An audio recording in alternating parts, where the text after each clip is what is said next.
Hey, good morning, everybody, and welcome back to Whitetail Ski Resort on a great New Year's Eve morning here. We're making a lot of snow, and we're trying to get as many slopes open as we want. But what we're doing this morning again is continuing our season-long series of Get to Know or Meet the Whitetail Ski Patrol. And I'm alongside John Lattimer this morning, and John has an interesting story to tell, and he's been in the ski industry for a little while, and he's very involved in the ski patrol here. And John, just how long you been patrolling, and what brings you out this morning on New Year's Eve? Sure.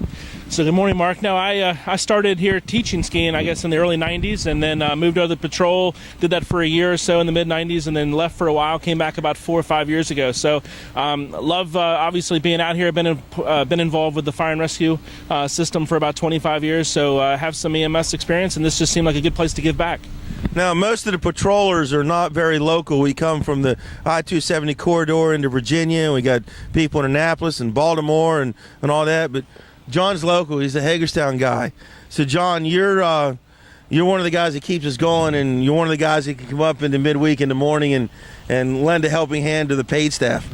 Yeah, no, I decided to work Monday and Tuesday this week, and knew we were blowing some snow. So thankfully, I live in Hagerstown, so it makes it easy. Can slip up here and play hooky from work and ski a little bit. So this is a great place to be this time of year, and certainly they're blowing a lot of snow today. So it's a good day. Now, John, you said you started here at Whitetail, and then you left for our sister resort at Ski Liberty, and then you came back. What lured you back to Whitetail, and why'd you leave?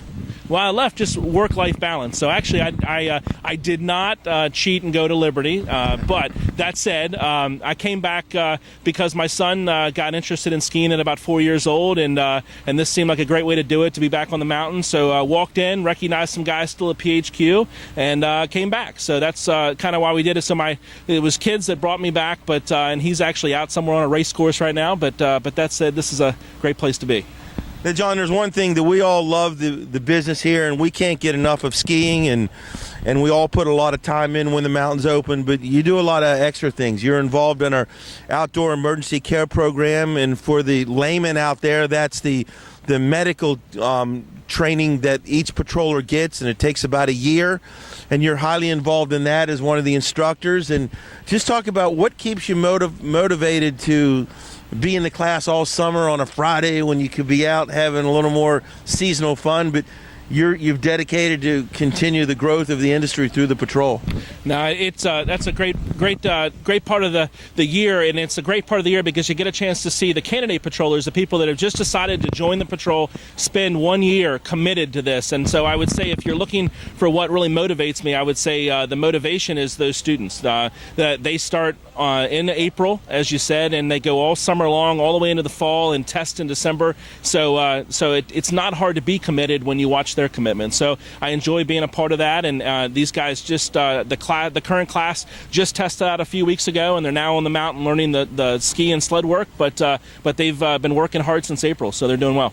Now, John, it's not ironic that you came here with a fire and an EMT background, and not that we get a lot of folks like that, but that's a natural trend for some of the folks, and just talk about how that background helped you continue what we do out here on a regular basis. Sure, it's actually very helpful. The skills are not they're not different between what we do here at Whitetail and what ski patrollers do as a whole versus what you see in the urban environment. But that said, I think where it really pays dividends is it gives me an opportunity to be able to interface with the ambulance crews when they come up here, understand what they're looking for and kind of their expectations. So I think it's helpful to be able to have that background and to know what they're looking to do once we transfer care, to an ambulance crew.